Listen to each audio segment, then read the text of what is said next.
새벽 4시, 칠흑 같은 어둠 속에서 전화기 액정만이 귀신처럼 번쩍였습니다. 진동은 멈추지 않았고 화면에 떠오른 이름은 제가 5년 전 지워버렸던 내 딸이었습니다. 부재중 전화 15통, 싸늘하게 식어버린 번호가 어떻게 다시 살아 움직일 수 있단 말입니까? 등줄기를 타고 식은땀이 흘러내렸습니다. 그 순간 직감했습니다.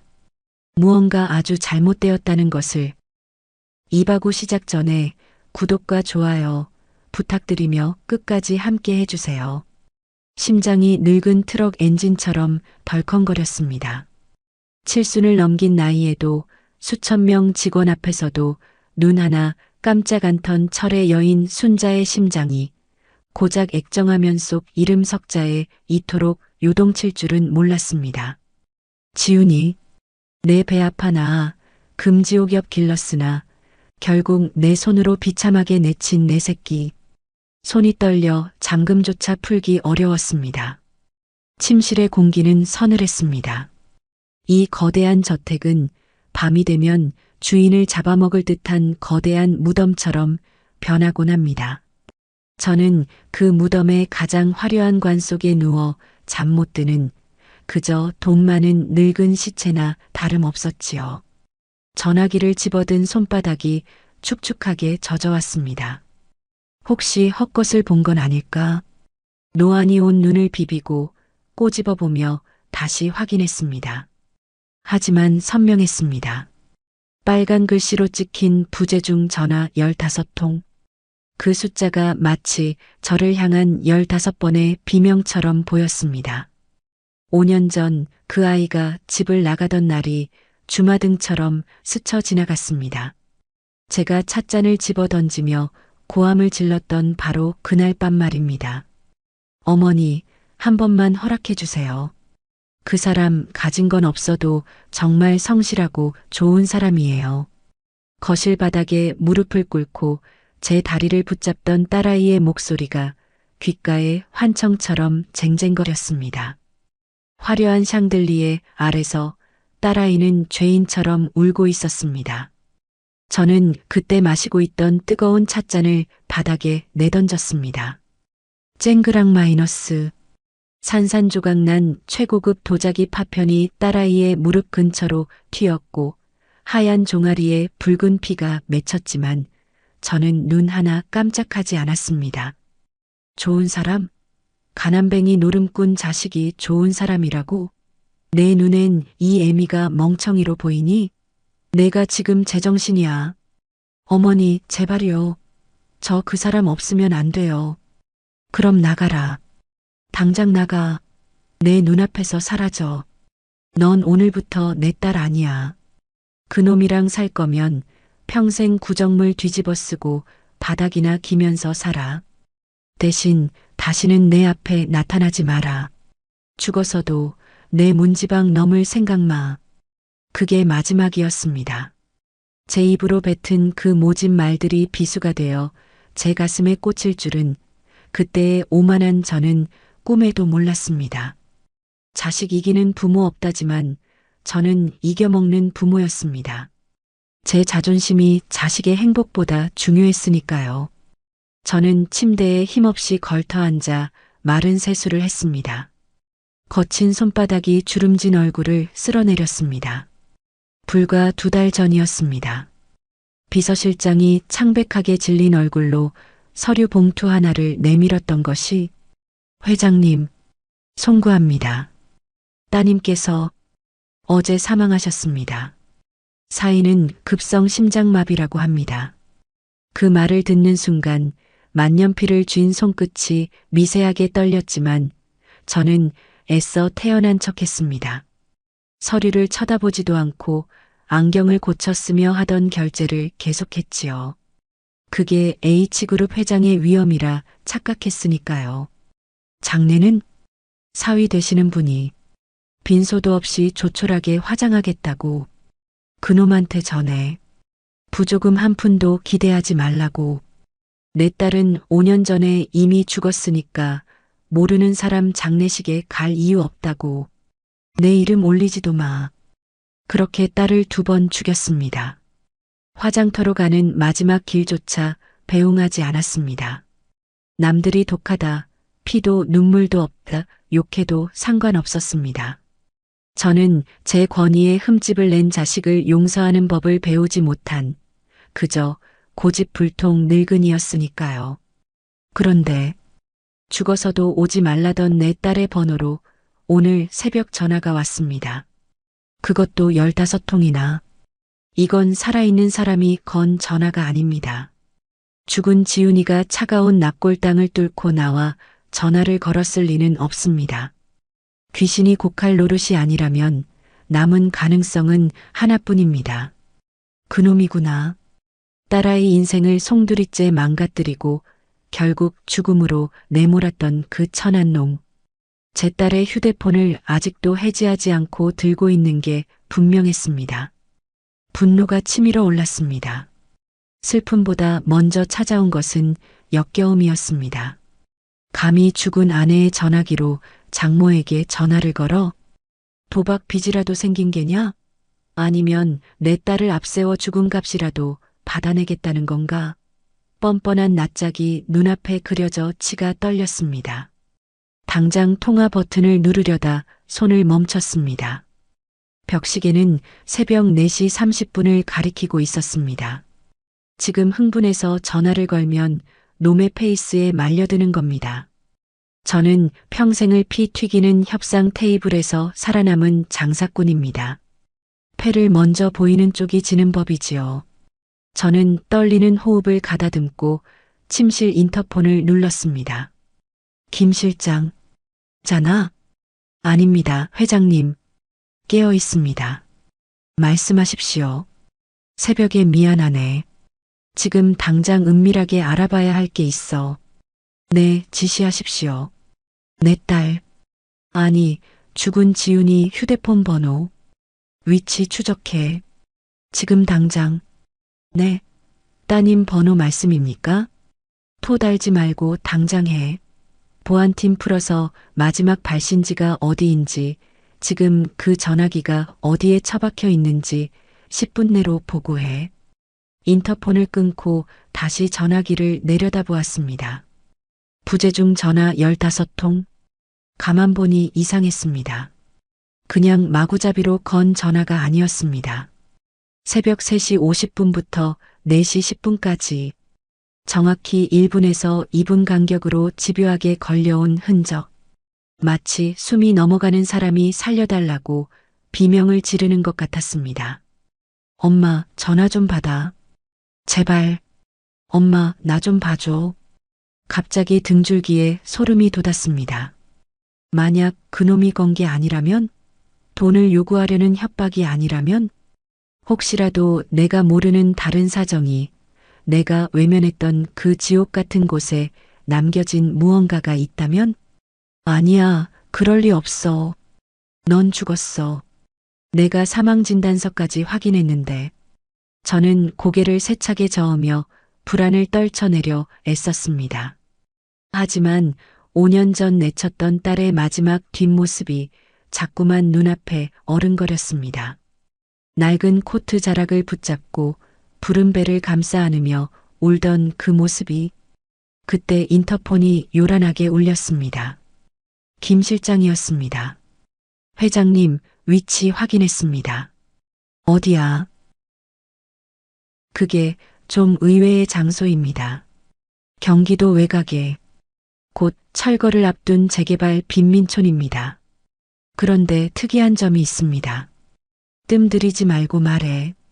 발신 기지국 위치가 계속 이동하지 않고 반지하 특정 구역에 고정되어 있습니다.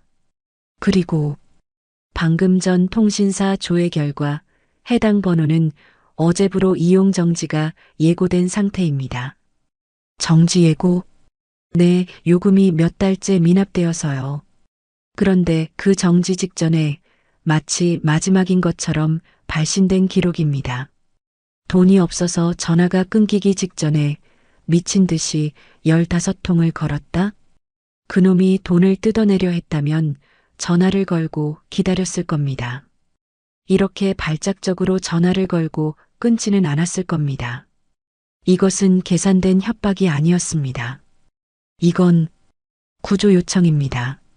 누군가 아주 절박한 상황에서 유일하게 기억나는 번호 하나를 필사적으로 누른 겁니다. 죽은 제 딸의 전화기를 붙들고 말입니다. 가슴 한구석이 몽둥이로 얻어맞은 듯 욱신거렸습니다. 더 이상 지체할 수 없었습니다. 차 대기시켜.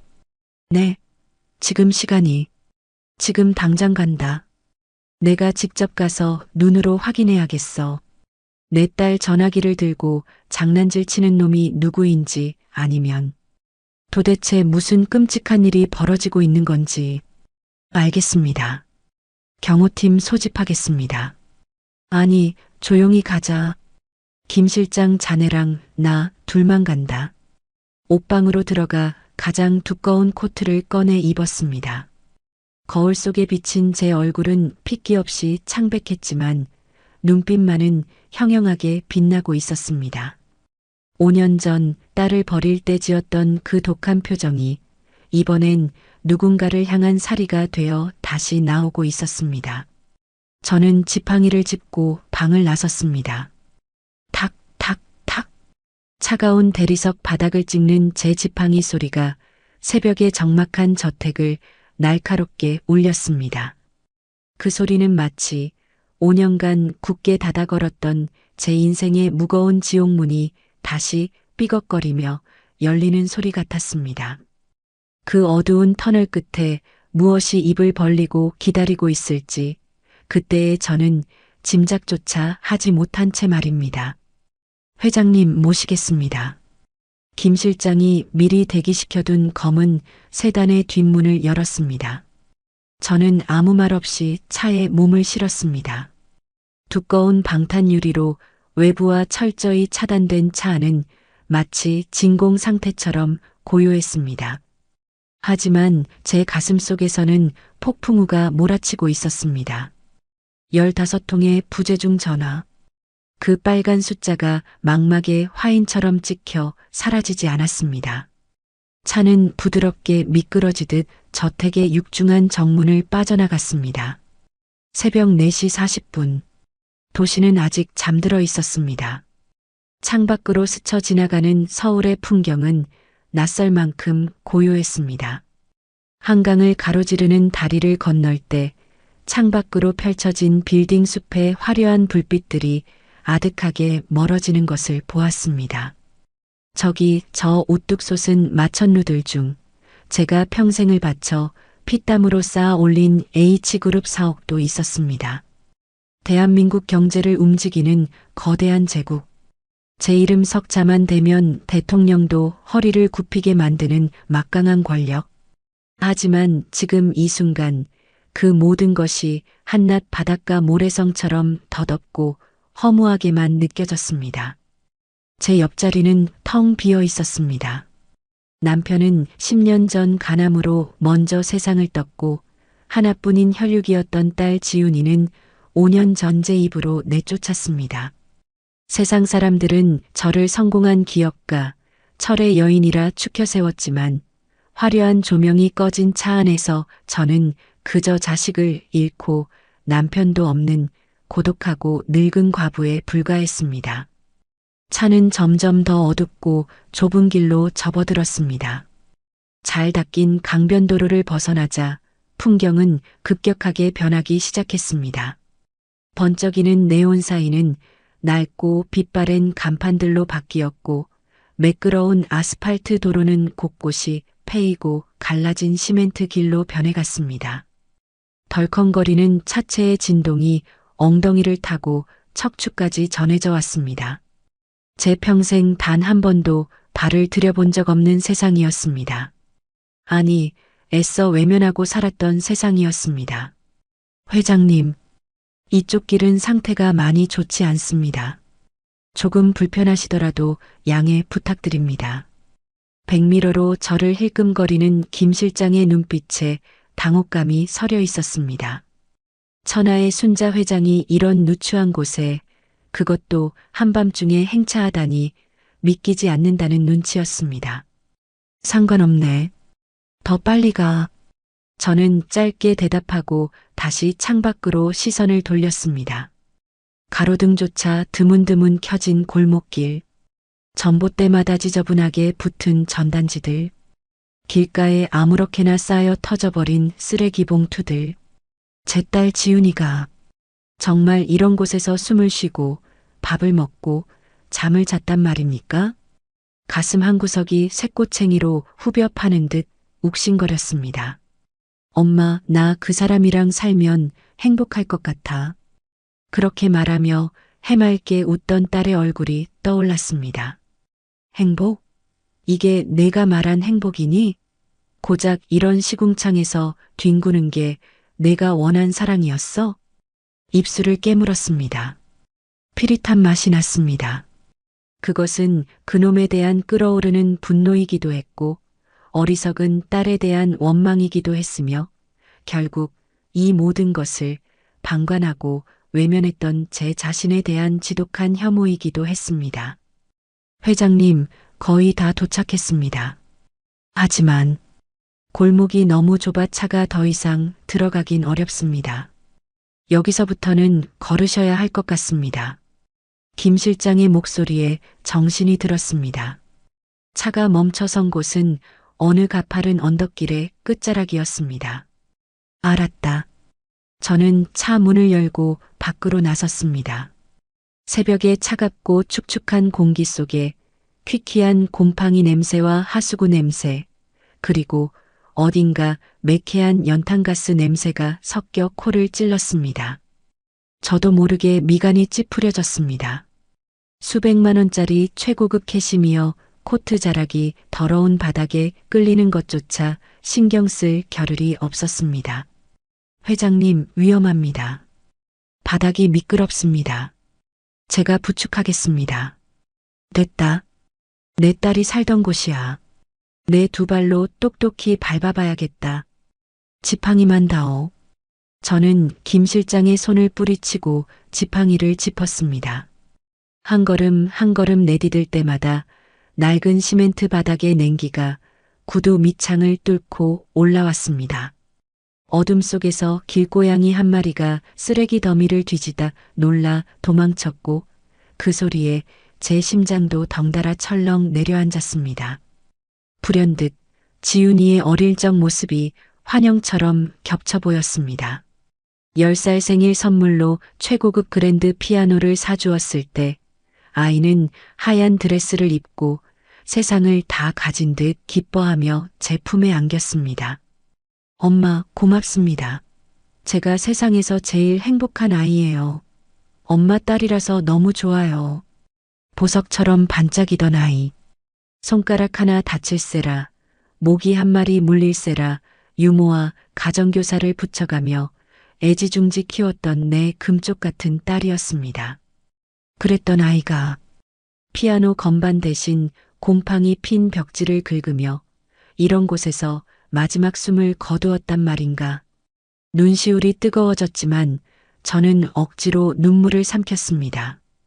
지금은 울 때가 아니었습니다. 확인해야 했습니다. 도대체 누가 왜 죽은 내 딸의 전화기로 나를 불렀는지. 김 실장, 정확한 위치가 어디야? 저 앞입니다. 저기, 가로등 아래, 녹슨 파란 대문이 보이는 반지하입니다. 김 실장이 가리키는 손끝을 따라 천천히 고개를 돌렸습니다. 숨이 턱 막혔습니다. 금방이라도 떨어져 나갈 듯 위태롭게 매달린 녹슨 철제 대문. 그 아래로 이어진 이불쩍 벌린 아가리 같은 어둡고 가파른 계단. 그리고 굳게 닫힌 페인트가 다 벗겨진 잿빛 시멘트 벽. 그곳은 사람이 사는 집이 아니었습니다. 짐승의 소굴이었습니다. 아니, 무덤보다 더 초라한 구멍이었습니다.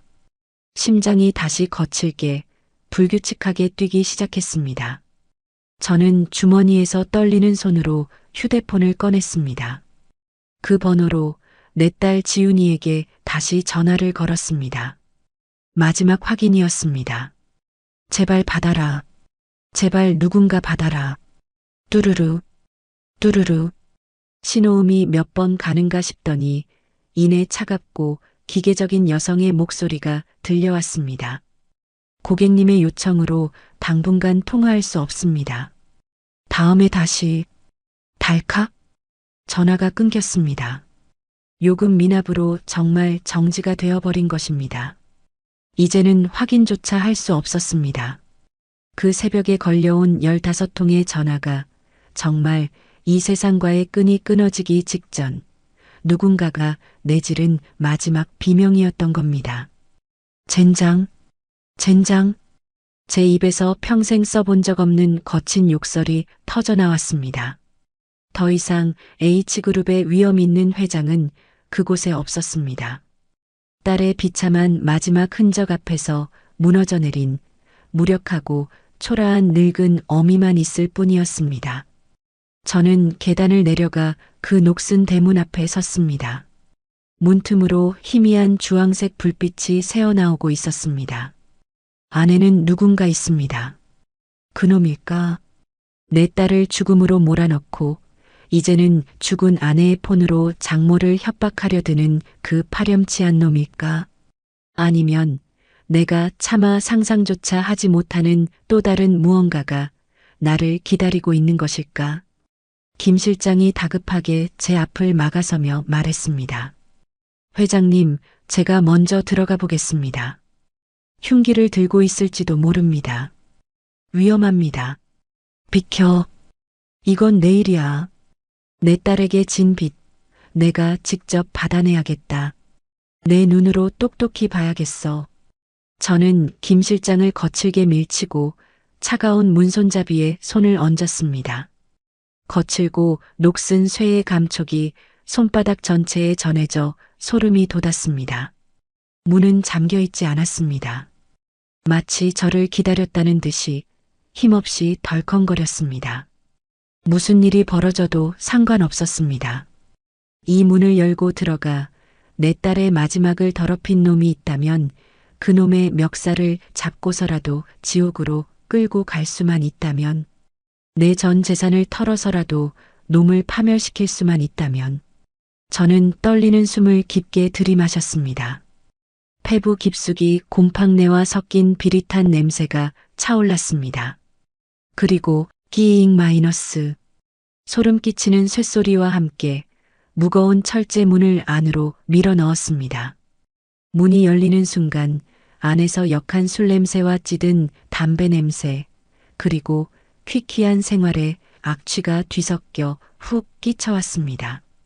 그리고 그 어두침침한 형광등 불빛 아래 저는 보고야 말았습니다. 제 70평생 산전수전 다 겪으며 살아온 저조차 단 한 번도 상상해 본 적 없는 지옥보다 더 끔찍하고 기막힌 광경을, 제 심장이 그 자리에서 멈춰버릴 것만 같은 충격적인 진실이 저를 노려보고 있었습니다. 그곳은 집이 아니었습니다. 쓰레기장이었습니다. 벗겨진 장판 위에는 먹다 남은 컵라면 용기들이 붉은 기름띠를 두른 채 굴러다니고 있었고, 구석에는 소주병들이 무덤처럼 쌓여 있었습니다. 천장 구석에는 검은 곰팡이가 피어올라 마치 암세포처럼 벽지 전체를 잠식해 들어가고 있었습니다. 그리고 그 한가운데 그 쓰레기 더미 속에 파묻히듯 앉아있는 한 남자가 있었습니다. 러닝셔츠 바람에 덥수룩한 수염, 초점 없이 풀린 눈, 그리고 벌겋게 달아오른 얼굴. 강민호. 5년 전 제 딸 지훈이의 손을 잡고 와서 행복하게 해주겠다고 큰 소리치던 그놈이었습니다. 그때도 변변찮은 놈이라 생각했지만 지금 제 눈앞에 있는 것은 사람이 아니라 짐승, 아니 그보다 못한 기생충이었습니다. 남자는 문이 열리는 소리에 고개를 천천히 돌렸습니다. 희미한 형광등 불빛 아래 드러난 그의 눈동자는 탁하게 흐려져 있었지만 저를 보는 순간 기묘한 빛이 스치고 지나갔습니다. 놀라움? 아니었습니다. 그것은 마치 먹잇감을 기다리던 더 사냥꾼이 마침내 걸려든 짐승을 확인했을 때의 그 비릿한 안도감이었습니다. 아이고, 이게 누구십니까? 놈이 입을 열었습니다. 술에 쩐 목소리가 갈라져 나왔습니다. 그는 비틀거리지도 않고 뻔뻔하게 앉은 채로 저를 올려다보았습니다. 장모님 아니십니까? 아니, 이제는 회장님이라고 불러드려야 하나? 저는 아무 말도 할 수 없었습니다. 말문이 막힌다는 게 이런 것일까요? 분노가 너무 크면 소리가 되어 나오지 않는다는 것을 처음 알았습니다. 지팡이를 쥔 제 손이 부들부들 떨리기 시작했습니다. 김 실장이 제 앞을 막아서며 날카롭게 소리쳤습니다. 강민호 씨, 회장님 앞에서 예의를 갖추십시오. 일어나지 못합니까? 하지만 저는 김 실장의 팔을 옆으로 치웠습니다. 그리고 구두굽 소리를 내며 방 안으로 한 발짝 들어섰습니다. 철퍽. 바닥에 끈적한 무언가가 밟혔습니다. 술인지 국물인지 아니면 썩은 물인지 알 수 없는 액체였습니다. 구토가 치밀어 올랐지만 저는 입술을 피가 맺히도록 깨물며 참아냈습니다. 이런 곳에서, 정말 이런 곳에서 내 딸이 살았다고? H그룹의 공주로 태어나 비단 이불만 덮고 자던 내 딸이 이 시궁창 같은 바닥을 기어다니며 숨을 쉬었다고? 시선이 방 안을 훑었습니다. 놈의 등 뒤로 낡은 서랍장 하나가 보였습니다. 그리고 그 위에 먼지 쌓인 액자 하나가 놓여 있었습니다. 지훈이었습니다. 5년 전 집을 나갈 때 입었던 그 코트를 입고 환하게 웃고 있는 사진. 하지만 액자 유리는 금이 가 있었고 그 앞에는 향 대신 말라비틀어진 오징어 다리와 반쯤 남은 소주잔이 놓여 있었습니다. 제 딸의 죽음마저 이놈에게는 그저 술안주에 불과했던 겁니다.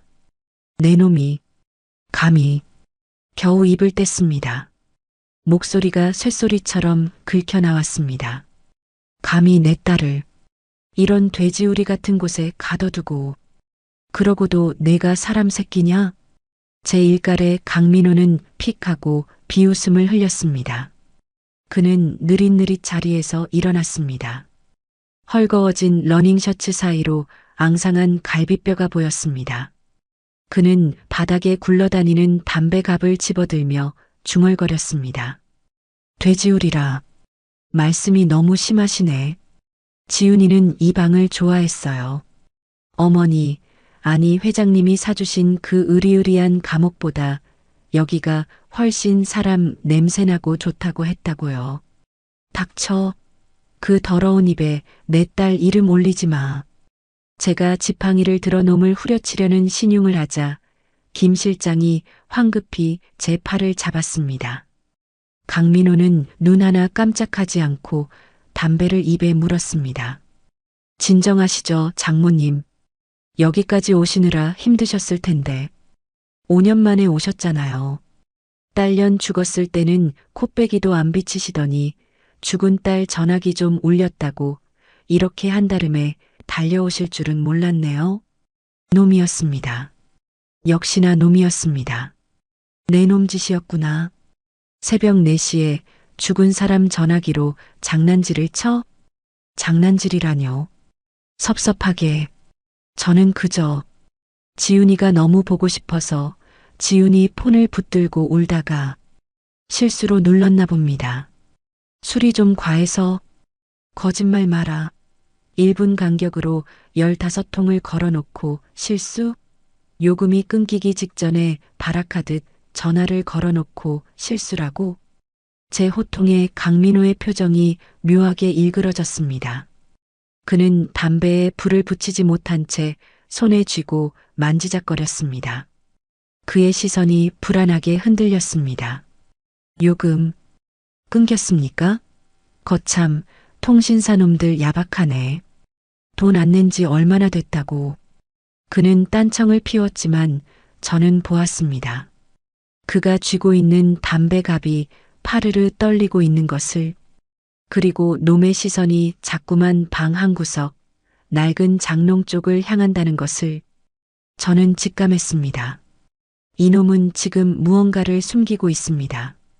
단순히 돈을 뜯어내려는 협박범의 태도가 아니었습니다. 무언가 더 절박하고 더 은밀한 꿍꿍이가 있습니다. 본론만 말해. 원하는 게 뭐야? 돈인가? 저는 핸드백을 고쳐 매며 차갑게 물었습니다. 이딴 놈과 감정 싸움을 할 시간조차 아까웠습니다. 돈 몇 푼 던져주고 이 지옥 같은 곳을 빠져나가고 싶었습니다. 돈이라. 강민호가 입맛을 다시며 저에게 다가왔습니다. 술 냄새와 땀 냄새가 섞인 역겨운 채취가 훅 풍겨왔습니다. 김 실장이 그를 막아서려 했지만 강민호는 능글맞게 웃으며 뒷짐을 졌습니다. 회장님은 참 매사에 돈으로 해결하시려고 하시네. 5년 전에도 그러셨죠. 저한테 봉투 던지시면서 지훈이 포기하면 5억 주겠다고. 그때 그 돈을 받고 떨어져 나갔어야 했어. 그랬으면 내 딸이, 내 지훈이가 이런 꼴은 안 당했을 텐데. 가슴이 미어지는 것 같았습니다. 그때 억지로라도 떼어놓지 못한 제 자신이 원망스러웠습니다. 그러게 말입니다. 그때 받을 걸 그랬어요. 지훈이 데리고 살아보니 사랑이니 뭐니 다 개소리더라고요. 병원비만 깨지고 밥벌이도 못하고 이게만도 못한 놈. 저는 참지 못하고 지팡이로 놈의 정강이를 걷어찼습니다. 강민호는 소리를 지르며 주저앉았습니다. 하지만 그의 입가에는 여전히 비릿한 미소가 걸려 있었습니다. 때리세요. 마음껏 때리세요. 장모님한테 맞아서 멍이라도 들면 진단서 끊어서 합의금이라도 받아야겠네. 그는 바닥에 주저앉은 채 킬킬거렸습니다. 그 모습이 너무나 비열하고 추악해서 저는 전신에 소름이 돋았습니다. 이런 놈에게 내 딸이 마지막 순간까지 곁을 내주었다니.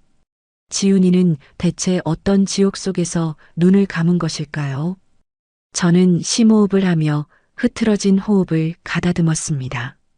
흥분하면 안 됩니다. 이놈이 원하는 대로 끌려다녀선 안 됩니다. 저는 냉정을 되찾으려 애썼습니다. 김 실장. 네, 회장님. 이 방에 있는 거 싹 다 뒤져.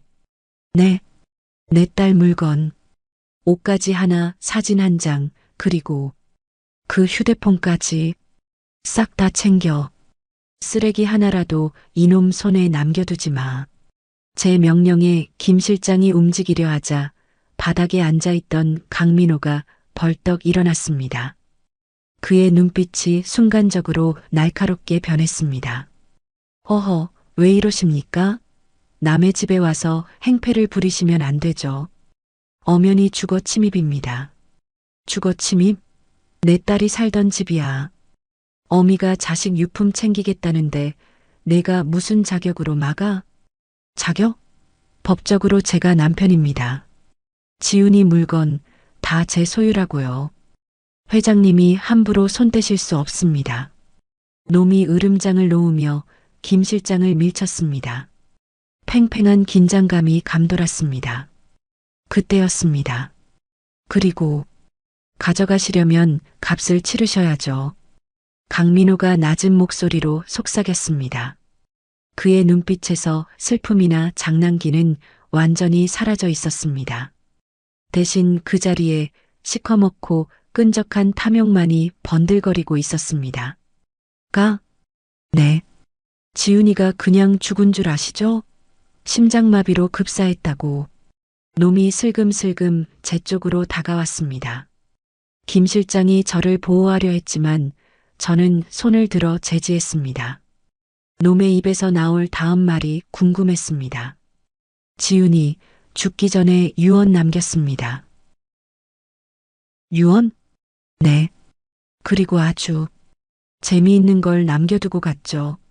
장모님이 평생을 바쳐 지켜온 그 대단한 H그룹을 한 방에 날려버릴 수도 있는 거.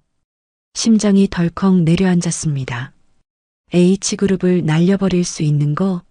그게 무슨 소리인가? 강민호는 주머니에서 무언가를 꺼냈습니다. 그것은 낡고 액정이 깨진 스마트폰이었습니다. 제가 아까 전화를 걸었던 바로 그 전화기였습니다. 그는 전화기를 손가락으로 빙글빙글 돌리며 비열하게 웃었습니다.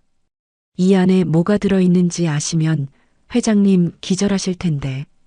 장모님, 아니 회장님, 비즈니스 한번 하시죠. 지훈이 유품, 그리고 이 전화기 다 넘겨드리는 대가로 저한테 얼마 주시겠습니까? 놈이 본색을 드러냈습니다. 단순히 돈이 떨어진 게 아니었습니다. 이놈은 무언가 쥐고 있습니다. 제 딸을 인질로 삼았던 것도 모자라 이제는 죽은 딸의 비밀을 인질로 삼아 저를 협박하고 있는 것입니다. 방 안의 공기가 무겁게 내려앉았습니다. 곰팡이 냄새와 술 냄새 사이로 돈 냄새를 맡은 짐승의 악취가 진동했습니다. 저는 놈을 노려보았습니다. 제 눈빛은 차갑게 식어 있었지만 속에서는 천불이 끓어오르고 있었습니다. 내가 감히 나를 상대로 거래를 제안해? 하지만 거절할 수 없었습니다. H그룹을 날려버릴 수 있는 것, 그리고 죽은 딸이 남긴 유언. 그것이 무엇인지 확인하지 않고는 발길을 돌릴 수 없었습니다. 보여줘. 제가 낮게 음조렸습니다. 그 안에 뭐가 들었는지 내 눈으로 확인해야겠어. 물건이 확실해야 값을 치를 거 아닌가. 제 말에 강민호의 입꼬리가 귀까지 찢어질 듯 올라갔습니다. 누런 이빨이 드러났습니다. 역시 우리 회장님, 통이 크시다니까. 앉으세요. 누추하지만 강민호가 던져준 낡은 방석은 본래의 색을 알아볼 수 없을 만큼 때에 절어 있었습니다. 곳곳에 담배빵 구멍이 숭숭 뚫려 있었고 퀴퀴한 냄새가 코를 찔렀습니다. 대한민국 재계 서열 10위 H그룹의 회장인 제가 평소라면 쳐다보지도 않았을 물건이었습니다. 하지만 저는 두 말 없이 그 더러운 방석 위에 털썩 주저앉았습니다.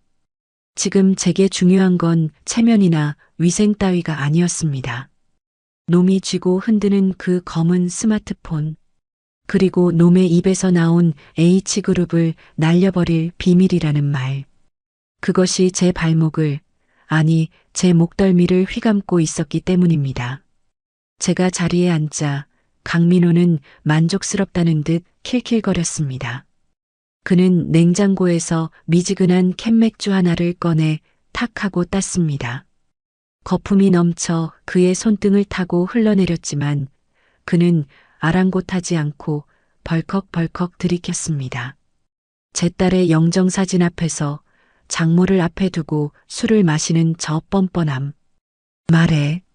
뜸 들이지 말고. 저는 지팡이를 무릎 위에 단단히 올려놓으며 놈을 노려보았습니다. 지훈이가 뭘 남겼다고? 강민호는 입가에 묻은 맥주 거품을 손등으로 쓱 닦아내며 저를 빤히 쳐다보았습니다.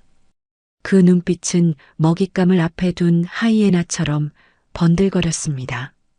장모님, 아니 회장님, 지훈이가 회장님 비서실에서 일했던 거 기억나시죠? 5년 전에 집 나오기 전까지. 기억합니다. 잊을 리가요. 지훈이는 제 딸이기 이전에 제 가장 유능한 비서였습니다. 명문대를 수석으로 졸업하고 밑바닥부터 배우겠다며 자진해서 비서실에 들어왔던 아이. 누구보다 총명했고 누구보다 제 의중을 잘 파악했던 아이였습니다. 그때 지훈이가 참 많은 걸 보고 들었더라고요. 회장님이 차명 계좌로 비자금 조성한 거, 정관계 로비한 거, 그리고 라이벌 기업 무너뜨리려고 작업했던 증거들까지. 심장이 쿵 하고 내려앉았습니다. 제 손끝이 미세하게 떨려왔습니다. 지훈이가 머리가 좋잖아요. 그걸 그냥 보고만 있었겠습니까? 꼼꼼하게 다 모아뒀더라고요. USB에 그리고 수기장부에 거짓말. 거짓말 같죠? 에이, 딸을 그렇게 모르시네.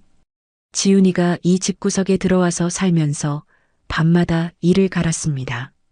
우리 엄마가 날 버렸어. 나도 복수할 거야. 언젠가 그 여자가 가장 소중하게 여기는 그 회사를 내 손으로 박살 내버릴 거야 하면서요. 놈의 말이 비수가 되어 가슴을 후벼 팠습니다. 복수? 내 딸이 나를 향해 칼을 갈았다니. 그 착하고 여리던 아이가 밤마다 증오에 사무쳐 내 약점을 수집하고 있었다니. 믿고 싶지 않았습니다. 하지만 부정할 수도 없었습니다. 제가 그 아이에게 준 상처가 얼마나 깊었는지 누구보다 제가 잘 알고 있었으니까요. 5년 전 그날 빗속으로 내쳐지던 아이의 눈빛에 서려 있던 원망을 저는 기억합니다. 당신은 엄마도 아니야. 그때 지훈이가 마지막으로 뱉었던 말이 귓가에 맴돌았습니다. 그래서 그게 지금 어디 있는데?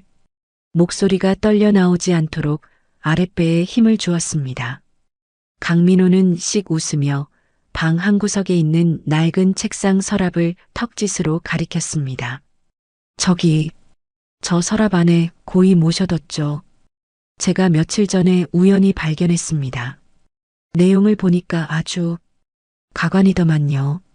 이거 언론에 터지면 H그룹 주가 반토막 나는 건 일도 아닐 텐데. 검찰 조사도 받으셔야 할 거고. 얼마야? 저는 더 이상 듣고 싶지 않아 말을 잘랐습니다. 원하는 게 돈이잖아. 얼마를 주면 그 물건 내놓겠어. 역시 대화가 빠르시네. 강민호가 손가락 5개를 펴보였습니다. 5천만 원? 에이, 장모님. 섭섭하게. 대한민국 10대 재벌인데. 그럼 5억? 공 하나 더 붙이시죠. 50억? 빙고. 50억? 어이가 없어서 헛웃음이 나왔습니다. 이 냄새나는 지하 단칸방에 사는 주제에 입만 살아서 50억을 부르다니. 평생 만져보지도 못한 돈일 텐데 겁도 없이. 미쳤군. 내 놈이 제정신이 아니야. 비싸다고 생각하십니까? 회장님 자리가 날아가고 감옥에 가실 수도 있는데, 그리고 이거 죽은 지훈이가 엄마한테 보내는 마지막 편지값이라고 생각하면 싼 거 아닙니까? 딸의 이름을 팔아 흥정을 하는 놈의 면상을 지팡이로 지시겨버리고 싶었습니다. 하지만 저는 참았습니다. 만약 그 장부가 진짜라면 그것이 세상에 나오는 순간 잃을 것이 너무 많았습니다. 그리고 무엇보다 딸이 남긴 그 증오의 기록을 제 눈으로 확인하고 거두어야 했습니다. 그것이 어미로서 받아야 할 벌이라면 달게 받아야 했으니까요. 그때였습니다. 달그락. 방 안의 정막을 깨고 기묘한 소리가 들려왔습니다. 제 귀를 의심했습니다. 김 실장도 들었는지 눈을 가늘게 뜨고 주위를 살폈습니다. 소리는 놈의 뒤쪽 벽지색이 발에 누렇게 뜬 낡은 자개장롱 쪽에서 났습니다. 마치 누군가가 안에서 손톱으로 나무판을 긁는 듯한 소리. 스르륵. 콩. 분명했습니다. 저 장롱 안에 무언가가 있습니다. 쥐일까? 아니면 고양이? 아니, 저 소리는 짐승의 것이라기엔 너무 조심스럽고 규칙적이었습니다. 저게 무슨 소리지? 제가 장롱을 가리키며 묻자 강민호의 눈동자가 순식간에 흔들렸습니다. 그는 짐짓 큰 소리로 헛기침을 하며 말을 돌렸습니다. 아, 쥐새끼들입니다. 이 동네가 워낙 낡아서 천장에 쥐가 뛰어다닙니다. 신경 쓰지 마십시오. 쥐가 장롱 안에서 문을 긁나? 아, 거참. 돈 얘기하는데 집중 좀 합시다. 50억? 줄 겁니까? 말 겁니까? 놈이 갑자기 버럭 소리를 질렀습니다. 과잉 반응이었습니다. 그의 목에 핏대가 섰고 식은 땀이 관자놀이를 타고 흘러내렸습니다. 그는 몸을 슬쩍 움직여 장롱 앞을 가로막아 섰습니다. 마치 그 안에 감춰둔 무언가를 필사적으로 보호하려는 듯이 수상했습니다. 직감이 경고등을 울렸습니다. 이 방에는 비밀장부 말고도 놈이 숨기고 있는 또 다른 비밀이 있습니다. 김 실장이 제 곁으로 다가와 귓속말로 속삭였습니다. 회장님, 분위기가 이상합니다. 경찰을 부르는 게 좋겠습니다. 아니, 기다려.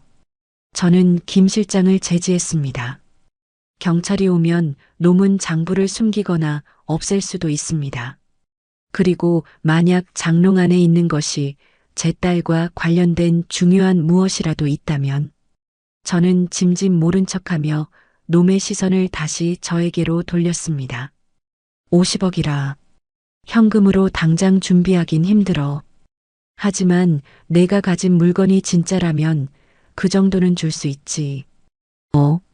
역시 말이 통하시네. 강민호의 얼굴에 화색이 돌았습니다. 탐욕에 눈이 멀어 잠시 장롱 쪽을 잊은 듯 했습니다. 단 물건부터 확인해야겠어. 진짜 내 딸이 쓴 건지 아니면 내 놈이 술 처먹고 갈겨 쓴 낙서인지 내가 어떻게 믿나? 아이고, 의심도 많으셔라. 보여드리죠. 뭐 어렵습니까? 강민호는 자리에서 일어나 책상 서랍을 열었습니다. 덜컹거리는 서랍 속에서 그는 검은색 가죽 양장 노트 한 권을 꺼내 들었습니다. 먼지가 뽀얗게 앉았지만 꽤 두툼한 노트였습니다. 그는 노트를 제 눈앞에 흔들어 보였습니다. 자, 보시죠. 이 표지, 낯이 익지 않습니까? 저는 눈을 가늘게 뜨고 노트를 바라보았습니다. 숨이 턱 막혔습니다.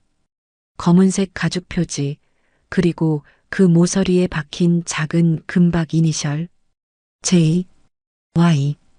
그것은 6년 전 지훈이가 비서실에 처음 출근하던 날 제가 선물해 주었던 최고급 이탈리아산 다이어리였습니다. 성공하고 싶으면 기록해라. 내 머리를 믿지 말고 내 손을 믿어라. 그때 제가 해주었던 충고를 딸아이는 잊지 않고 있었던 겁니다. 그런데 그 소중한 다이어리에 나를 파멸시킬 비리를 기록해 두었다고? 어미가 준 선물에 어미의 목을 조를 칼을 숨겨두었다고? 가슴이 찢어지는 듯한 통증이 밀려왔습니다. 눈앞이 흐릿해졌습니다. 손이 떨려 지팡이를 놓칠 뻔했습니다. 이리 내놔. 어허, 가까이 오지는 마시고. 여기서 펼쳐드릴 테니까 내용만 확인하세요. 강민호는 약을 올리듯 제 앞에서 한 발짝 물러나 노트를 펼쳤습니다. 차르륵 마이너스. 종이 넘가는 소리가 유난히 크게 들렸습니다. 그런데 그때였습니다. 콩, 콩. 엄마. 이번엔 분명히 들렸습니다. 긁는 소리가 아니었습니다. 아주 작고 희미했지만 그것은 분명 사람의 목소리였습니다. 장롱 안에서 누군가가 입을 틀어막힌 채 새어나오는 듯한 억눌린 비명. 제 시선이 놈의 손에 들린 노트에서 놈의 등 뒤에 있는 장롱으로 옮겨갔습니다. 강민호도 그 소리를 들었는지 펼치던 노트를 멈칫하며 굳어버렸습니다. 정적? 숨막히는 정적이 냄새나는 단칸방을 감돌았습니다. 방금 무슨 소리지? 제가 낮게 물었습니다. 아무 소리도 안 났습니다. 회장님이 늙으셔서 귀가 어떻게 되셨나 본데.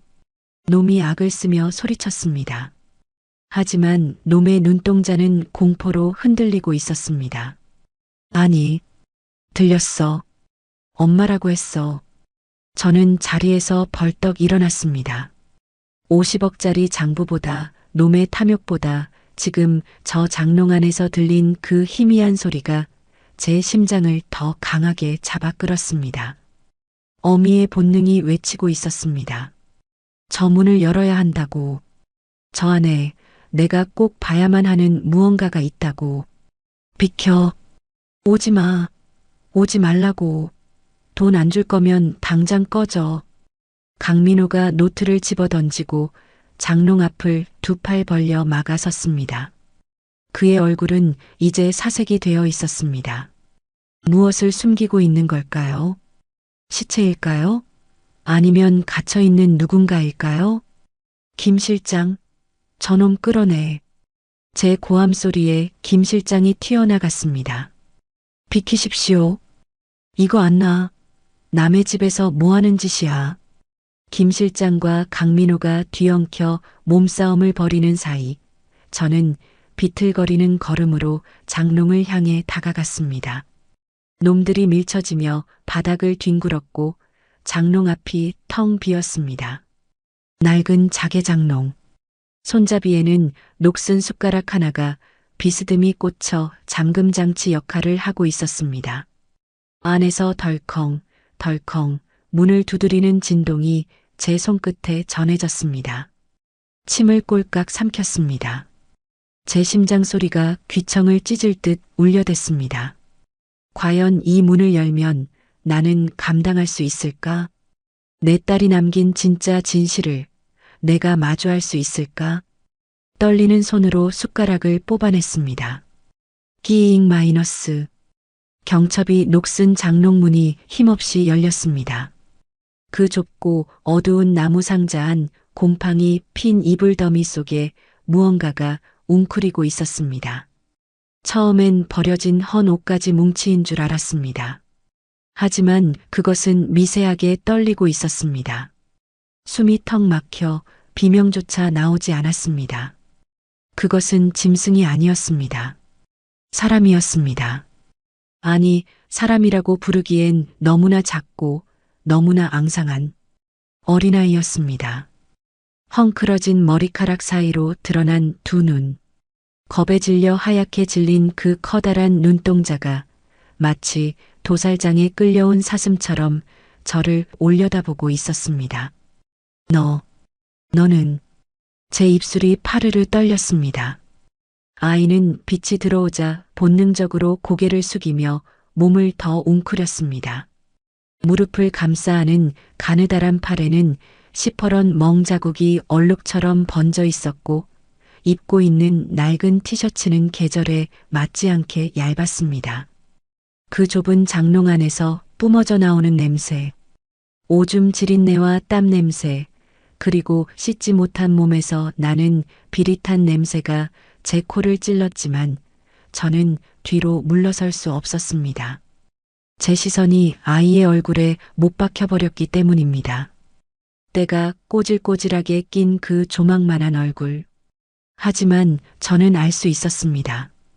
핏줄이라는 게 참으로 무섭더군요. 그 더러운 얼굴 속에서 저는 30년 전 제 품에 안겨 방긋거리던 어린 지훈이의 얼굴을 보았습니다. 제 딸의 눈매, 제 딸의 입술, 그리고 저를 닮아 유난히 귓볼이 두터운 그 귀까지. 내 손녀, 내 핏줄. 지훈이가 목숨 걸고 낳았다는 바로 그 아이였습니다. 가슴 깊은 곳에서 뜨거운 덩어리가 울컥 치밀어 올라 목구멍을 틀어막았습니다. 눈앞이 흐려졌습니다. 내가 비단 이불 덮고 자면서 외롭다 투정 부리던 그 시간 동안 내 핏줄은 이 컴컴한 장롱 속에 갇혀 짐승처럼 떨고 있었던 겁니다. 김 실장, 김 실장. 제가 쉰 목소리로 김 실장을 불렀습니다. 김 실장은 강민호를 제압하고 있다가 제 목소리에 놀라 달려왔습니다. 그리고 장롱 안을 본 순간 그 냉철하던 사람도 헉하고 숨을 삼켰습니다. 회장님, 이 아이. 세상에. 저는 떨리는 손을 뻗어 아이에게 다가갔습니다. 아가, 괜찮다. 할미야. 해치려는 게 아니야. 하지만 제 손끝이 닿기도 전에 아이는 히익 하고 비명을 삼키며 뒤로 물러났습니다. 장롱벽에 등을 딱 붙이고 두 손으로 머리를 감싸 쥐었습니다. 잘못했어요. 아빠 잘못했어요. 소리 안 낼게요. 때리지 마세요. 아이는 저를 보며 비는 것이 아니었습니다. 제 뒤에 있는 아빠라는 작자를 향해 본능적으로 용서를 빌고 있었습니다. 그 모습이, 그 처절한 몸짓이 제 가슴을 천갈래 만갈래로 찢어 놓았습니다. 얼마나 맞았으면, 얼마나 시달렸으면, 낯선 사람의 손길조차 매질로 기억하는 걸까요? 그때였습니다. 바닥에 널브러져 있던 강민호가 툭툭 털고 일어났습니다. 그는 들켰다는 당혹감은 온데간데였고 오히려 귀찮다는 듯이 머리를 긁적였습니다. 아, 거참. 애새끼가 왜 거기 들어가 있어가지고. 사람 놀라게. 놈이 다가오자 아이의 떨림이 더 심해졌습니다. 강민호는 아무렇지 않게 장롱 쪽으로 손을 뻗으려 했습니다. 나와. 손님 오셨는데 인사 안 해? 아빠가 어른 보면 인사하라고 했지? 손대지 마. 제가 벼락 같은 고함을 질렀습니다. 지팡이를 들어 놈의 손목을 후려치듯 막아섰습니다. 딱! 소리가 날 만큼 세게 쳤지만 아픈 줄도 몰랐습니다. 이 짐승만도 못한 놈. 내 딸이야. 내 핏줄이라고. 어떻게 애를 저런 구석에 가둬놓고. 내가 사람이냐? 내가 압이야. 제 섯을 펄은 일갈에 강민호는 잠시 주춤했습니다. 하지만 이내 뻔뻔한 낯짝으로 입술을 비죽거렸습니다. 가두긴 누가 가뒀다고 그러십니까? 지가 좋아서 들어간 거예요. 숨바꼭질하는 거라고요.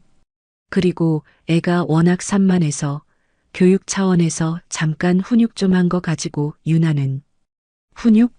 저게 훈육받은 애꼴이냐? 저 멍 자국들이 다 훈육하다 생긴 거야. 저는 아이의 팔에 난 멍을 가리키며 소리쳤습니다. 붉은 멍, 푸른 멍, 그리고 담뱃불에 데인 듯한 동그란 화상 자국까지. 그것은 훈육이 아니라 고문이었습니다. 강민호는 어깨를 으쓱했습니다. 애 키우다 보면 다칠 수도 있는 거지. 그리고 장모님이 뭘 안다고 그러십니까? 5년 동안 분유값 한 번 안 보태줘 놓고 이제 와서 할머니 노릇하시려고요? 놈의 말이 제 폐부를 찔렀습니다. 맞습니다. 저는 할 말이 없는 죄인입니다. 5년 전 임신한 딸을 내칠 때 뱃속에 있던 아이가 바로 이 아이일 테니까요. 제가 버렸습니다. 제가 이 지옥 방치했습니다. 죄책감이 파도처럼 밀려왔지만 지금은 무너질 때가 아니었습니다. 저 어린 것을 이 악마의 소굴에서 꺼내야 했습니다. 저는 다시 아이를 보았습니다. 아이는 여전히 고개를 들지 못하고 바들바들 떨고 있었습니다. 그런데 아이의 손에 무언가가 쥐어져 있었습니다. 부스럭거리는 봉지 조각. 그리고 그 안에 남은 딱딱하게 굳은 생라면 부스러기 몇 개. 배가 고파서 저 장롱 안에서 쥐처럼 저걸 갉아먹으며 버티고 있었던 겁니다. 눈물이 핑 돌았습니다. H그룹 회장의 손녀가 라면 부스러기로 끼니를 때우고 있다니. 김 실장, 당장 애 데리고 나와. 병원으로 간다. 네, 회장님. 김 실장이 조심스럽게 아이를 안아 올리려 했습니다. 하지만 그 순간 강민호가 잽싸게 아이의 뒷덜미를 낚아채듯 끌어당겼습니다. 어딜 데려가시려고? 엄연히 친권자는 접니다. 유괴범으로 신고당하고 싶으세요? 이거 안 나. 지금 애 꼴을 보고도 친권 소리가 나와. 법이 그렇다니까요. 그리고 강민호는 아이를 자기 쪽으로 확 끌어안았습니다. 아이는 비명도 지르지 못하고 뻣뻣하게 굳은 채 놈의 품에 갇혔습니다. 놈의 더러운 손이 아이의 목덜미를 감싸 쥐었습니다. 마치 인질극을 벌이는 테러리스트처럼. 그의 눈빛이 다시 번들거리기 시작했습니다. 아까 장부를 내밀 때보다 더 사악하고 더 비열한 눈빛이었습니다.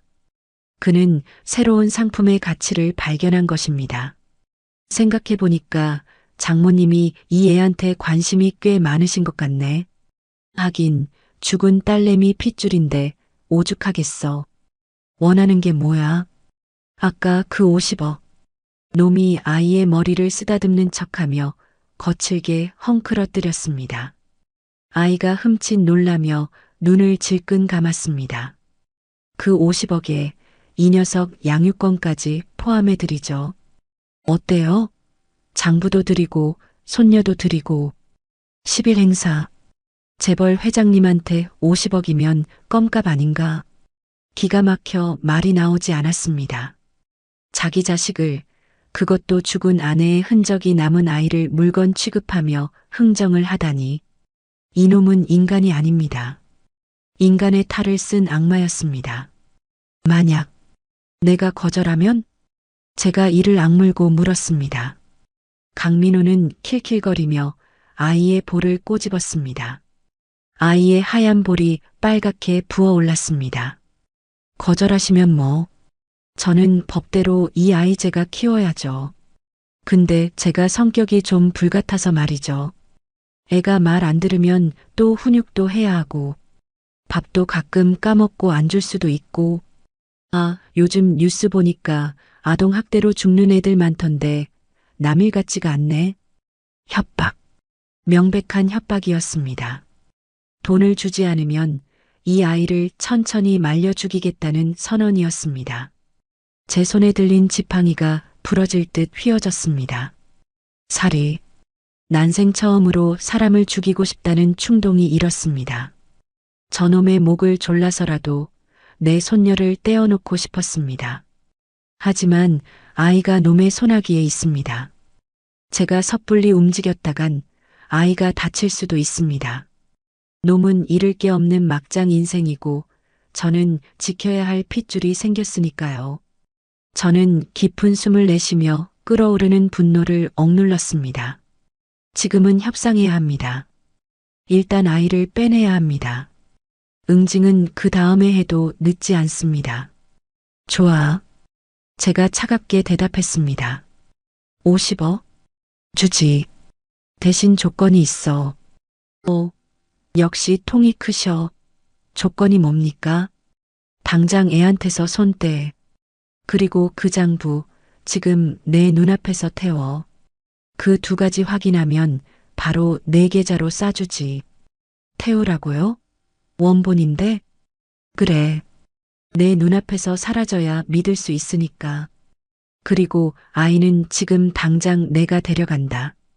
강민호는 잠시 고민하는 듯 하더니 이내 탐욕스러운 미소를 지으며 고개를 끄덕였습니다.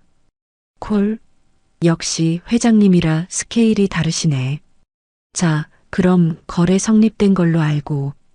그는 아이를 잡고 있던 손을 풀고 김 실장 쪽으로 아이를 툭 밀쳤습니다. 가라.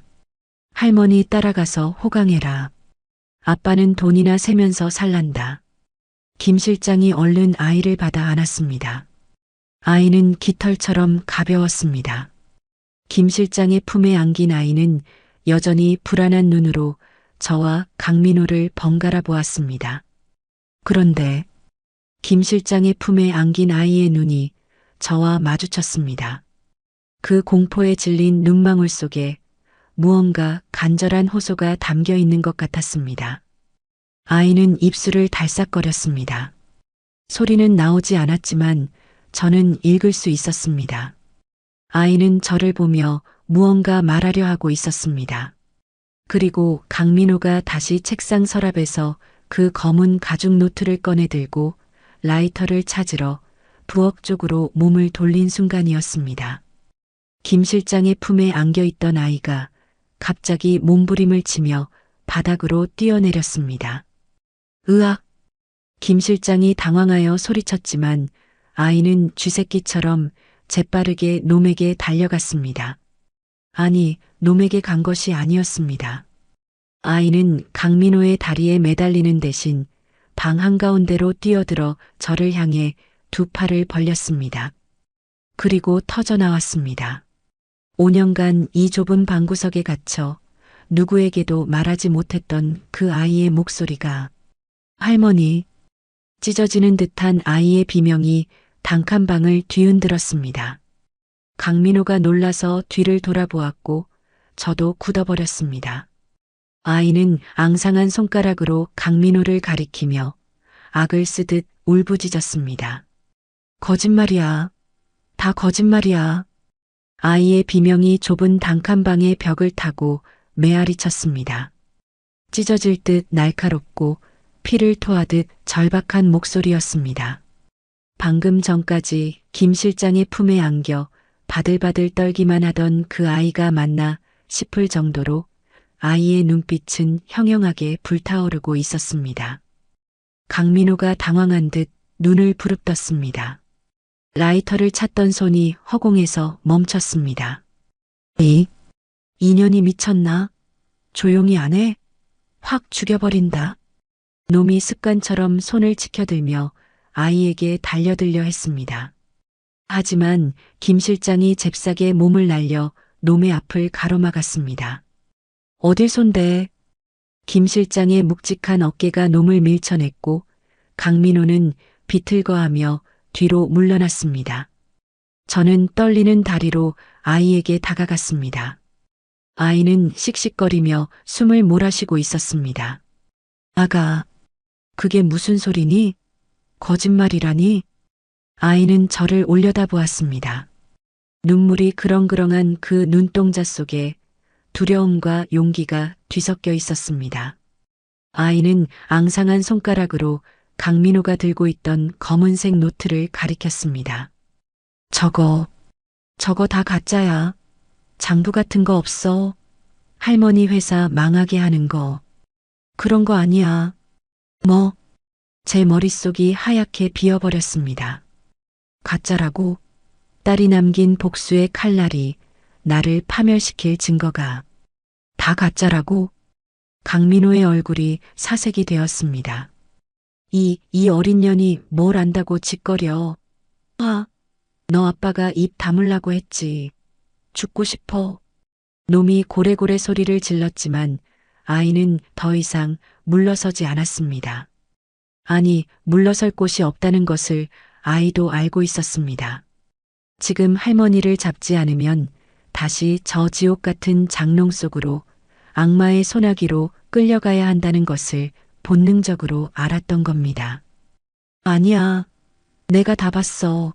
엄마가 아픈데도 밤마다 그거 썼어. 아이는 울먹이며 말을 이었습니다. 엄마가 그랬어. 별아, 이건 마법의 책이야. 나중에 엄마 하늘 날아가고 나면 아빠가 이 책을 보고 욕심을 부릴 거야. 그러면 내가 할머니를 만날 수 있어라고. 심장이 쿵 하고 바닥으로 떨어지는 것 같았습니다. 다리에 힘이 풀려 그 자리에 주저앉고 말았습니다. 마법의 책. 욕심쟁이 아빠가 할머니를 찾아가게 만들 미끼. 그게 무슨 소리냐? 아가, 엄마가 시킨 거라고. 아이는 고개를 끄덕이며 낡은 바지 주머니를 뒤적거렸습니다. 그리고 꼬깃꼬깃하게 접힌 손때 묻은 종이 한 장을 꺼내 제게 내밀었습니다. 엄마가 아빠 몰래 이거 꼭 할머니 주라고 했어. 아빠가 잠들면 몰래 주라고. 저는 떨리는 손으로 그 종이를 받아들었습니다. 찢어진 달력 뒷면이었습니다. 그 거친 종이 위에 펜도 아닌 몽당 연필로 꾹꾹 눌러 쓴 글씨. 삐뚤빼뚤하고 힘이 없었지만 그것은 분명 잊을 수 없는 제 딸 지훈이의 필체였습니다. 엄마. 첫 글자를 보는 순간 눈물이 왈칵 쏟아져 시야를 가렸습니다. 5년 만에 불러보는 이름. 엄마. 이 편지를 보고 있다면 엄마가 내 딸 별이를 만났다는 거겠지. 다행이야. 정말 다행이야. 엄마 미안해. 5년 전 엄마 말 안 듣고 뛰쳐나가서 이렇게 비참하게 살아서 미안해. 엄마 말이 다 맞았어. 그 사람은 아니, 저 악마는 사람이 아니었어. 종이 곳곳에 눈물 자국으로 잉크가 번져 있었습니다. 딸의 후회와 고통이 고스란히 전해져 왔습니다. 도망치고 싶었어. 수백 번도 더 엄마한테 돌아가고 싶었어. 하지만 내 자존심 때문에, 그리고 엄마한테 또 상처 줄까봐 못 갔어. 바보 같지? 그러다 병을 얻었어. 심장이 점점 굳어간대. 돈이 없어서 약도 못 먹었어. 나 죽는 건 두렵지 않아. 근데 우리 별이는 어떻게? 아, 지훈아. 제 입에서 짐승 같은 울음소리가 터져 나왔습니다. 병든 몸으로, 매 맞는 몸으로 어린 딸을 걱정하며 이 글을 썼을 내 새끼. 저 인간은 도박에 미쳤어. 내가 죽으면 분명 별이를 고아원에 팔아넘기거나 앵벌이라도 시킬 거야. 그래서 거짓말을 했어. 엄마 비리 장부를 내가 가지고 있다고. 그걸 엄마한테 팔면 50억은 받을 수 있을 거라고 놈한테 귀에 못이 박히도록 속삭였어. 그랬구나. 비밀 장부는 없었습니다. 애초에 존재하지 않았습니다. 딸은 알고 있었던 겁니다. 남편이란 놈이 돈에 환장한 놈이란 걸. 그 탐욕을 이용하지 않으면 절대로 제 발로 장모인 저를 찾아오지 않을 거란 걸. 딸은 죽어가면서 시나리오를 쓴 겁니다. 자신의 죽음을 미끼로 남편의 탐욕을 낚시바늘로 삼아 어린 딸을 유일한 구원자인 할머니에게 인도하기 위한 처절한 연극을. 엄마, 그 가짜 장부 내가 엄마한테 선물 받은 다이어리에 쓴 거야. 내용은 다 소설이야. 인터넷 뉴스 보고 대충 지어낸 거야. 그러니까 걱정 마. 내 마지막 부탁이야. 이 거짓말이 통했다면 제발 우리 별이 좀 구해줘. 나처럼 살게 하지 마. 엄마가 나한테 그랬던 것처럼 예쁜 옷 입히고 피아노도 가르치고 사랑받는 아이로 키워줘. 편지의 마지막 줄은 힘이 빠져 흐릿했습니다. 엄마 사랑해. 그리고 용서해줘. 다음 생엔 엄마 말 잘 듣는 착한 딸로 태어날게. 으흐흑. 저는 종이를 가슴에 품고 오열했습니다. 바닥을 치며 통곡했습니다. 이 미련한 거사, 이 바보 같은 거사, 그냥 오지. 그냥 와서 살려달라고 빌지. 엄마가 널 내치겠니? 내가 내 속으로 낳은 자식인데 5년 동안 문 걸어 잠그고 너 기다린 이 못난 애미한테 그냥 오지. 제 통곡 소리에 아이도 따라 울었습니다. 할머니 울지 마. 엄마가 울지 말랬어. 하며 고사리 같은 손으로 제 눈물을 닦아주었습니다. 그 모습을 지켜보던 강민호는 멍한 표정으로 서 있었습니다. 상황 파악이 안 되는 듯 눈만 껌뻑였습니다. 뭐야? 그럼 그게 다 뻥이었다고? 가짜라고? 놈이 바닥에 떨어진 노트를 집어들고 후다닥 펼쳤습니다. 이게 다 소설이라고? 50억이. 내 50억이 날아간 거야. 놈은 분노로 얼굴이 시뻘개졌습니다. 노트를 바닥에 패대기 치고 발로 짓밟았습니다. 이 빌어먹으려니 죽어서까지 뒤통수를 쳐. 너 이리 와. 너도 한통 속이지? 강민호가 이성을 잃고 아이에게 달려들었습니다. 눈이 뒤집힌 놈은 더 이상 인간이 아니었습니다. 하지만 이번엔 제가 달랐습니다. 슬픔은 순식간에 차가운 분노로 바뀌었습니다. 딸의 처절한 모성애를 확인한 순간 제 안의 나약한 늙은이는 죽었습니다. 대신 5년 전보다 더 독하고 더 무서운 철의 여인이 깨어났습니다. 김 실장. 제가 낮고 서늘한 목소리로 불렀습니다. 김 실장은 이미 준비가 되어 있다는 듯 고개를 끄덕였습니다. 그는 달려드는 강민호의 팔을 가볍게 꺾어 제압하고 무릎을 꿇렸습니다. 으악, 이거 안 나. 내 집이야. 경찰 불러. 경찰? 제가 지팡이를 짚고 천천히 일어났습니다. 눈물 젖은 얼굴을 닦아내자 제 눈빛은 얼음처럼 차갑게 빛나고 있었습니다. 그래, 경찰 불러야지. 하지만 그 전에 내가 먼저 할 일이 있어. 저는 바닥에 떨어진 딸의 가짜 장부, 아니, 딸의 사랑의 증거인 그 노트를 소중히 주어 김 실장에게 건넸습니다. 그리고 지팡이 끝으로 강민호의 턱을 들어 올렸습니다. 내 놈은 50억을 놓친 게 아니야. 놈의 눈동자가 공포로 흔들렸습니다. 내 놈은 오늘 지옥행 티켓을 끄는 거야. 그것도 특등석으로. 저는 아이를 제 등 뒤로 숨겼습니다. 제 코트 자락을 꽉 쥐는 아이의 손길이 느껴졌습니다. 따뜻했습니다. 이 온기를 지켜야 합니다. 그것이 딸이 내게 남긴 마지막 숙제이자 내가 살아야 할 이유였습니다. 김 실장, 변호인단 소집해. 대한민국에서 제일 비싸고 독한 놈들로. 알겠습니다, 회장님. 그리고 경찰서장한테 직접 연결해. 아동학대, 공갈 협박, 사기 미수. 걸 수 있는 건 모조리 걸어서 이놈 평생 감방에서 햇빛 한 줌 못 보게 만들 거라고 전해. 강민호의 얼굴이 하얗게 질렸습니다. 자, 장모님. 아니, 회장님. 자, 잘못했습니다. 제가 잠시 미쳐서. 봐주세요.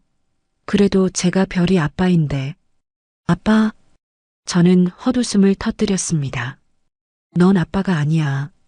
넌 그저 내 딸을 죽이고 내 손녀를 지옥에 가둔 악마일 뿐이야.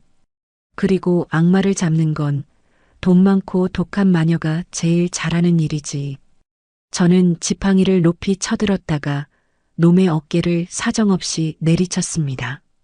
퍽! 외마디 비명과 함께 놈이 바닥에 꼬꾸라졌습니다. 이건 내 딸 몫이다. 퍽! 이건 내 손녀 몫이고. 바닥을 기는 놈을 뒤로하고 저는 아이를 안아들었습니다. 앙상하게 마른 아이가 품에 쏙 들어왔습니다. 5년 만에 다시 안아보는 내 핏줄의 무게였습니다. 가자, 별아. 할머니 집으로 가자. 이제 아무도 널 괴롭히지 못해. 할머니가 다 혼내버릴 거니까. 저는 아이를 안고 냄새나는 지하방을 나섰습니다. 새벽의 푸르스름한 빛이 계단 위로 쏟아지고 있었습니다. 그 빛은 마치 하늘에 있는 딸아이가 내려주는 구원의 동아줄처럼 보였습니다. 등 뒤에서 강민호의 절규가 들려왔지만 저는 뒤돌아보지 않았습니다. 제 전쟁은 이제부터 시작이었습니다. 새벽 공기를 가르며 달리는 차 안, 제 품에 안긴 아이는 실신하듯 잠이 들었습니다. 꼬질꼬질한 때가 묻은 작은 손이 제 옷자락을 얼마나 세게 쥐고 있는지 손가락 마디가 하얗게 질려 있었습니다. 꿈속에서도 다시 버려질까 두려운 게지요. 저는 그 작은 손을 제 쭈글쭈글한 손으로 감싸 쥐었습니다. 따뜻했습니다. 김 실장. 네, 회장님. 시작해. 지금 당장. 제 짧은 명령에 김 실장은 룸미러로 고개를 끄덕였습니다. 그것은 강민호라는 인간 말종을 이 세상에서 완전히 매장시키기 위한 작전 개시 신호였습니다. 같은 시각 그 냄새나는 지하 단칸방. 사이렌 소리가 새벽의 정적을 찢어발겼습니다.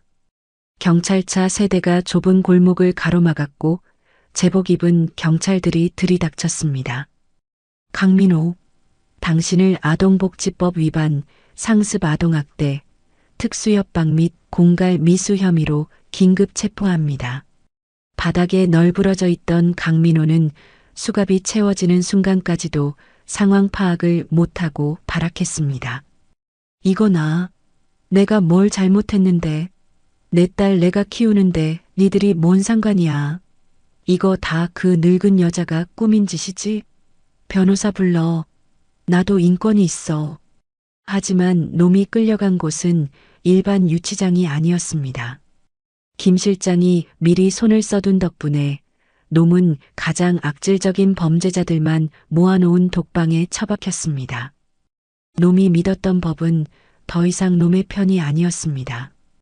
대한민국 최고의 로펌 태산의 에이스 변호사 10명이 이미 고소장을 접수한 뒤였으니까요. 증거는 차고 넘쳤습니다. 별이의 몸에 남은 수많은 멍 자국과 화상 흉터가 담긴 진단서 전치 12주. 놈이 제게 50억을 요구하며 협박했던 녹취 파일. 그리고 무엇보다 놈이 딸을 굶기며 방치했다는 이웃들의 증언까지. 놈은 경찰서 취조실에서 담당 형사에게 침을 튀기며 억울함을 호소했습니다. 아니, 형사님, 친거는 저한테 있다니까요. 그 할망구가 돈으로 내 딸을 뺏어간 거라고요. 이거 유괴 아닙니까? 형사는 놈의 면상에 서류 뭉치를 집어던졌습니다. 친건? 이 새끼가 아직도 상황 파악이 안 되나 보네. 야, 내 딸 영양 상태 보고서 봐라. 7살짜리의 몸무게가 15kg야. 15kg. 내가 처먹은 술값 반만 애 밥값으로 썼어도 이 지경은 안 됐겠다. 그건 애가 입맛이 없어서. 그리고 이거 봐. 내 죽은 아내 진료 기록. 심장병 앓으면서도 병원 한 번 못 가고 약국에서 진통제만 사다 먹었더만. 근데 내 놈 통장 내역 보니까 그 기간에 강원도 카지노에서 3천만 원을 날렸네. 이게 사람이 할 짓이야? 형사의 일갈에 강민호는 꿀먹은 벙어리가 되었습니다. 그때 취조실 문이 열리고 양복을 빼입은 신사가 들어왔습니다. H그룹 고문 변호사였습니다. 그는 코를 막는 신용을 하며 강민호 앞에 앉았습니다. 강민호 씨, 저는 순자 회장님 대리인입니다. 합의하러 오셨소? 그래, 얼마 줄 건데? 50억 안 되면 10억이라도. 변호사는 피식 웃으며 서류 한 장을 내밀었습니다. 합의금은 없습니다. 대신 여기 서명하시죠. 친권 포기 각서입니다. 뭐, 내가 미쳤어? 절대 안 해. 안 하시면 뭐 할 수 없죠. 저희가 준비한 소송 리스트 좀 읊어드릴까요? 아동학대 치상 최고 무기징역, 공갈 미수 10년, 사기 10년, 거기에 죽은 아내에 대한 유기치사 혐의까지 추가할 겁니다. 합치면 대충 감옥에서 환갑잔치 하셔야겠네요. 아, 그리고 감옥 안에서도 편하진 않으실 겁니다. 아동학대범은 재소자들 사이에서도 취급 안 해주는 거 아시죠? 특히 7살 딸 굶기고 때린 아빠라면 콩밥 드시기도 전에 뼈도 못 추리실 텐데. 강민호의 얼굴이 하얗게 질리다 못해 투명해졌습니다. 그는 덜덜 떨리는 손으로 볼펜을 잡았습니다. 돈도 명분도 힘도 없는 놈이 할 수 있는 건 굴복뿐이었습니다. 그렇게 악마는 자신의 이름 석자를 서류에 갈겼으며 제 딸에 대한 마지막 권리마저 박탈당했습니다. 그 시각 제 집. 저는 욕실 문 앞에 서서 마른 침을 삼켰습니다. 안에서 물소리가 들려왔습니다. 가정부 아주머니들이 별이를 씻기고 있었습니다. 어머나, 세상에, 이 상처들 좀 봐. 아이고, 불쌍해서 어쩌나. 뼈밖에 없네. 안에서 들려오는 탄식 소리에 제 가슴이 욱신거렸습니다. 문을 열고 들어갔습니다. 거품이 가득한 하얀 욕조 속에 별이가 앉아 있었습니다. 따뜻한 물에 몸을 담근 것이 태어나서 처음인 양 아이는 신기한 듯 거품을 만지작거리고 있었습니다. 하지만 앙상하게 드러난 어깨뼈와 등 뒤에 선명하게 남은 회초리 자국들이 제 눈을 찔렀습니다. 할머니, 저를 본 아이가 배시시 웃었습니다. 떼국물을 벗겨내니 뽀얀 피부와 큰 눈망울이 더욱 지훈이를 닮아 있었습니다. 그래, 별아. 따뜻하니? 네. 구름 같아요. 냄새도 좋아요. 저는 소매를 걷어붙이고 욕조 옆에 무릎을 꿇었습니다. 부드러운 스펀지에 거품을 묻혀 아이의 등을 조심스럽게 문질렀습니다. 아이가 흠칫 놀라 몸을 움츠렸습니다. 아프니? 아니요. 아빠는 때릴 때만 등 만졌는데 할머니 손은 안 아파요. 그 천진난만한 말이 비수가 되어 날아왔습니다. 저는 눈물이 떨어질까봐 고개를 푹 숙이고 아이의 등을 닦았습니다. 미안하다. 할머니가 너무 늦게 왔어. 진작 데리러 왔어야 했는데. 할머니, 나 이제 라면 안 먹어도 돼요? 아이가 물었습니다. 그럼 라면 말고 고기도 먹고 케이크도 먹고 세상에서 제일 맛있는 거 다 먹자. 와, 그럼 엄마한테도 갖다 주면 안 돼요? 엄마도 배고플 텐데. 아직 엄마의 죽음을 온전히 이해하지 못한 아이. 그 말이 너무 아파서 저는 아이를 와락 끌어안았습니다. 비누 거품에 젖은 아이의 몸이 미꾸라지처럼 작고 여렸습니다. 그래. 엄마 목까지 별이가 다 먹으면 돼. 그럼 엄마도 배부를 거야. 목욕을 마친 별이에게 미리 준비해둔 새 옷을 입혔습니다. 최고급 면으로 만든 부드러운 잠옷이었습니다. 아이는 거울 속에 비친 자신의 모습을 낯설어하며 요리조리 뜯어보았습니다. 우와, 공주님 같아요. 그래, 우리 별이는 공주님이야. H그룹의 하나뿐인 공주님. 저는 아이를 안고 침실로 갔습니다. 킹사이즈 침대 위에는 폭신한 오리털 이불이 깔려 있었습니다. 아이는 침대에 올라가기를 주저했습니다. 저기, 발에 흙 묻으면 혼나는데. 괜찮아. 흙 묻어도 돼. 여기서 방방 뛰어도 아무도 안 온네. 그제야 아이는 조심스럽게 침대 위로 올라가 몸을 뉘었습니다. 폭신한 이불이 아이를 감싸자 긴장이 풀린 듯 하품을 했습니다. 할머니, 응? 아빠는 이제 진짜 안 와요?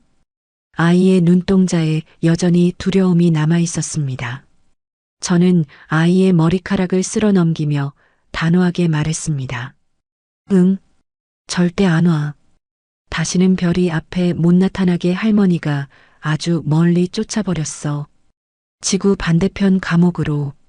정말이요? 정말이야. 할머니는 거짓말 안 해. 아이는 그제야 안심한 듯 눈을 감았습니다.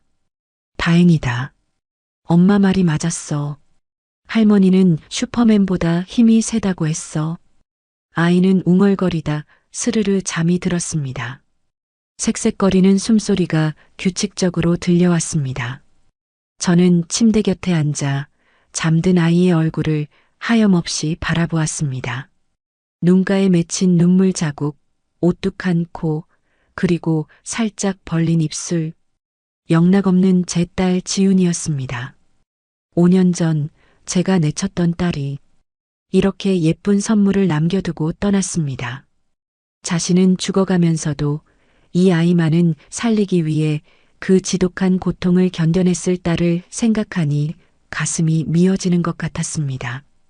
지윤아, 보고 있니? 내 딸 엄마가 찾았다. 이제 걱정 마. 내 남은 인생 전부를 걸고 이 아이만큼은 보란 듯이 키워낼게. 내가 못다한 사랑, 내가 다 줄게.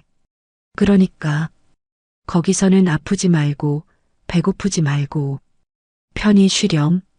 저는 아이의 이마에 입을 맞췄습니다. 창밖으로 아침 햇살이 쏟아져 들어왔습니다. 긴 악몽 같던 밤이 지나고 새로운 아침이 밝아오고 있었습니다. 그때 김 실장이 조용히 문을 열고 들어와 서류 봉투 하나를 내려놓았습니다. 강민호가 서명한 친권 포기 각서와 구속영장 발부 확인서였습니다. 저는 서류를 훑어보고는 서랍 깊숙이 넣었습니다. 이제 법적으로도 심적으로도 별이는 온전한 제 손녀였습니다. 악마는 지옥으로 갔고 천사는 제 품에 남았습니다. 하지만 아직 끝난 게 아니었습니다. 아이의 몸에 난 상처는 약을 바르면 낫겠지만 마음에 난 상처는 쉬이 아물지 않을 겁니다. 그리고 저 역시 딸을 버렸다는 죄책감에서 평생 자유로울 수 없을 겁니다. 우리는 서로의 상처를 하자주며 그렇게 살아가야 할 것입니다. 그것이 살아남은 자들의 숙명일 테니까요. 저는 잠든 아이의 손을 다시 한번 꽉 잡았습니다. 절대 놓지 않으리라. 다시는 내 핏줄을 밖으로 내돌리지 않으리라. 늙은 심장이 다시 힘차게 뛰기 시작했습니다. 사랑해야 할 이유가 생겼기 때문입니다. 계절은 어김없이 흘러 어느새 저택의 정원에도 벚꽃이 눈처럼 흩날리는 봄이 왔습니다. 그 지옥 같았던 새벽으로부터 반년이라는 시간이 지났습니다. 할머니, 빨리 와요. 나비 잡았어요. 정원 한가운데서 분홍색 원피스를 입은 아이가 뛰어다닙니다. 별이입니다. 처음 데려왔을 때 뼈만 앙상했던 그 아이가 이제는 볼살이 통통하게 올라 제법 아이티가 납니다. 깨르르 웃는 소리가 적막했던 저택을 가득 채울 때마다 저는 죽어있던 제 심장에 따뜻한 피가 도는 것을 느낍니다. 저는 휠체어 대신 지팡이를 짚고 천천히 정원으로 나갔습니다. 아이를 바라보는 제 입가에 저절로 미소가 번졌습니다. 지훈아, 보고 있니? 내 딸이 이렇게 예쁘게 웃는단다. 하지만 이 평화로운 봄날을 맞이하기 위해 저는 지난 겨울 동안 마지막 전쟁을 치러야 했습니다.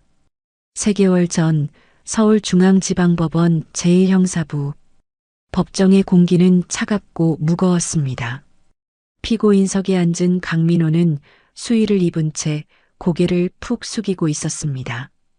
불과 몇 달 전 제 앞에서 50억을 내놓으라며 큰 소리치던 그 기세등등한 모습은 온데간데 없었습니다. 머리는 빡빡 깎였고 얼굴은 반쪽이 되어 있었습니다. 검사가 공소 사실을 낭독했습니다. 아동학대, 특수협박, 공갈미수, 사기, 그리고 유기치사 방조까지. 죄목이 낭독될 때마다 방청석에서는 탄식이 쏟아졌습니다. 피고인은 친딸을 상습적으로 학대하고 굶기고 심지어 이를 이용해 장모에게 거액을 뜯어내려 했습니다. 또한 심장병을 앓던 아내를 방치하여 죽음에 이르게 한 도덕적 살인자입니다. 검사의 서슬 퍼런 구형에 강민호는 변호사에게 매달렸지만 국선 변호사조차 그를 외면했습니다. 판사가 저에게 증언할 기회를 주었습니다. 저는 증인석에 앉아 떨리는 목소리 대신 차가운 눈빛으로 놈을 내려다보았습니다. 존경하는 재판장님, 저는 피고인의 장모이자 피해 아동의 외할머니입니다. 법정안이 쥐 죽은 듯 조용해졌습니다. 제 딸은 이자에게 맞아 죽었습니다. 주먹으로 맞은 게 아니라 이자가 5년 동안 퍼부은 폭언과 무관심 그리고 착취에 마음이 병들어 죽었습니다. 그리고 제 손녀는 짐승의 우리 같은 방에서 라면 부스러기를 주워 먹으며 연명했습니다. 저는 잠시 말을 멈추고 숨을 골랐습니다. 강민호가 저를 힐끔 쳐다보았습니다. 그 눈빛에는 반성 대신 독한 늙은이라는 원망이 서려 있었습니다. 저는 이자를 용서할 수 없습니다. 법이 허용하는 최고의 형벌을 내려주십시오. 다시는 이 사회에 그리고 제 손녀 앞에 나타나지 못하게 해주십시오. 그것이 죽은 제 딸의 한을 조금이나마 풀어주는 길입니다. 판결은 신속하고 단호했습니다. 피고인 강민호에게 징역 20년을 선고한다. 또한 출소 후 10년간 전자발찌 부착 및 아동 관련 기관 취업 제한을 명한다. 20년. 놈이 감옥에서 나오면 꼬부랑 할아버지가 되어 있을 겁니다. 그때쯤이면 별이는 어엿한 성인이 되어 제 힘으로 저런 쓰레기쯤은 가볍게 밟아줄 수 있겠지요. 강민호는 억울합니다. 항소할 거야. 라고 발악하며 끌려나갔지만 그 비명소리는 닫히는 철문 뒤로 영원히 사라졌습니다. 그렇게 악연은 끝이 났습니다. 하지만 악인을 처단했다고 해서 떠난 사람이 돌아오는 것은 아니었습니다. 오늘은 지훈이의 기일입니다. 별이의 손을 잡고 우리는 경기도 외곽에 있는 납골 땅을 찾았습니다. 가장 햇볕이 잘 드는 로얄층, 그곳에 제 딸 지훈이의 유골함이 안치되어 있습니다. 유리창 너머로 웃고 있는 딸의 사진. 5년 전, 집을 나가기 전 제가 찍어주었던 프로필 사진이었습니다. 그때는 저렇게 환하게 웃고 있었는데 제가 그 미소를 앗아갔습니다. 엄마, 나왔어. 별이가 유리창에 얼굴을 대고 까르르 웃었습니다. 나 오늘 할머니랑 맛있는 거 먹고 왔어. 그리고 이거 봐, 할머니가 사준 핀이야. 예쁘지? 아이는 제잘제잘 그동안 있었던 일들을 엄마에게 미주알고주알 일러 바쳤습니다. 할머니가 얼마나 잘해주는지, 친구들은 얼마나 많은지. 저는 그 뒤에 서서 하염없이 눈물을 흘렸습니다. 지훈아, 내 딸 지훈아, 들리니? 내 딸 목소리가 들리니? 내가 그토록 걱정하던 별이 이제 걱정 안 해도 돼. 밥 잘 먹고 잠 잘 자고 누구보다 사랑받으며 크고 있어. 근데 너는 왜 거기 있니? 이 못난 애미가 뭐라고. 자존심이 밥 먹여준다고. 너 아픈 것도 모르고 너 굶는 것도 모르고 나 혼자 따뜻한 밥 먹고 살았구나. 지팡이를 쥔 손에 힘이 들어갔습니다. 후회가 파도처럼 밀려왔습니다. 그때 널 잡을걸. 내가 무릎 꿇고 빌 때 같이 울면서 안아줄걸. 내가 선택한 그놈이 쓰레기 같아도 내가 좋다니까 한 번쯤은 믿어줄걸.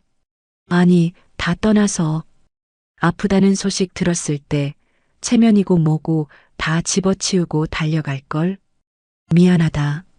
미안하다, 내 새끼. 제 입에서 기어코 참았던 곡소리가 터져 나왔습니다. 납골당 안이 쩌렁쩌렁 울리도록 저는 딸의 이름을 부르며 울었습니다. 70 넘은 노인이 어린애처럼 엉엉 우는 모습에 지나가던 사람들도 혀를 차며 안타까워했습니다. 그때 별이가 제 옷자락을 잡아 끌었습니다. 할머니, 울지 마. 엄마가 슬퍼해. 아이가 고사리 같은 손으로 제 눈물을 닦아주었습니다. 엄마가 꿈에 나와서 그랬어. 할머니 만나서 다행이라고. 고맙다고. 정말이니? 응. 엄마가 할머니 많이 사랑한대. 그리고 이거. 별이가 메고 온 작은 가방에서 무언가를 꺼냈습니다. 그것은 그날 강민호가 50억이라며 내밀었던 그 검은 가죽 다이어리였습니다. 경찰 증거물로 제출했다가 돌려받은 것을 별이가 챙겨온 모양이었습니다. 엄마가 여기에 비밀 편지 숨겨놨어. 맨 뒤에. 별이가 다이어리의 맨 뒷장을 펼쳐 보였습니다. 거기에는 거표지와 내지 사이에 숨겨져 있던 작은 포켓이 있었고 그 안에 빛바랜 사진 한 장이 들어 있었습니다. 초음파 사진이었습니다. 7년 전 별이가 지훈이 뱃속에 콩알만하게 자리 잡았을 때 찍은 첫 사진. 그리고 그 사진 뒷면에 지훈이의 필체로 이렇게 적혀 있었습니다. 사랑하는 우리 엄마 순자 씨에게. 엄마, 나 임신했어. 엄마가 알면 기절하겠지? 히읗히읗. 근데 엄마, 나 이 아이 낳으면 엄마가 나 키울 때 어떤 마음이었는지 알 것 같아. 나 엄마 미워한 적 없어. 한 번도. 엄마가 나 얼마나 사랑했는지, 얼마나 힘들게 키웠는지 다 알아. 언젠가 이 아이 데리고 가서 엄마한테 큰절 올릴게. 그때는 우리 화해하자. 사랑해, 엄마. 다리에 힘이 풀려 주저앉았습니다. 사진을 가슴에 품고 짐승처럼 울부짖었습니다. 딸은 저를 미워하지 않았습니다. 복수의 칼을 간 적도 없었습니다. 오히려 엄마가 될 준비를 하며 저를 이해하고 그리워하고 있었습니다. 가짜 장부, 거짓 협박. 그 모든 것은 오로지 제게 손녀를 보내기 위한 딸의 마지막 연극이자 사랑의 증거였습니다. 너는 끝까지 효녀였구나. 이 못난 애미를 용서하고 이렇게 귀한 선물까지 남겨주고 갔구나. 한참을 울고 나니 속이 텅 빈 것처럼 허전하면서도 한편으로는 묵직한 돌덩이가 내려간 듯 시원했습니다. 창밖으로 벚꽃잎이 눈처럼 쏟아져 내리고 있었습니다. 마치 지훈이가 하늘에서 꽃비를 뿌려주는 것 같았습니다. 가자, 별아. 저는 눈물을 닦고 일어섰습니다. 별이가 제 손을 꼭 잡았습니다. 따뜻하고 부드러운 손. 이 손을 잡고 가는 길이 지훈이가 제게 남겨준 마지막 꽃길일 겁니다. 납골당을 나서는 제 등 뒤로 봄바람이 살랑 불어왔습니다. 그 바람결에 딸의 목소리가 들리는 듯 했습니다. 엄마, 고마워. 우리 별이 잘 부탁해. 그래. 걱정 마라. 내 남은 생, 이 아이를 위해 불태우마. 그리고 나중에, 아주 나중에 우리 다시 만나는 날. 그때는 내가 먼저 무릎 꿇고 빌게. 그리고 너를 아주 꽉 안아줄게. 사랑한다, 내 딸아. 그리고 고맙다. 오늘의 이바구는 여기까지입니다. 끝까지 함께 해주셔서 감사드리며 구독과 좋아요 눌러주시면 놀라운 인생 사연들을 누구보다 먼저 무료로 만나보실 수 있습니다.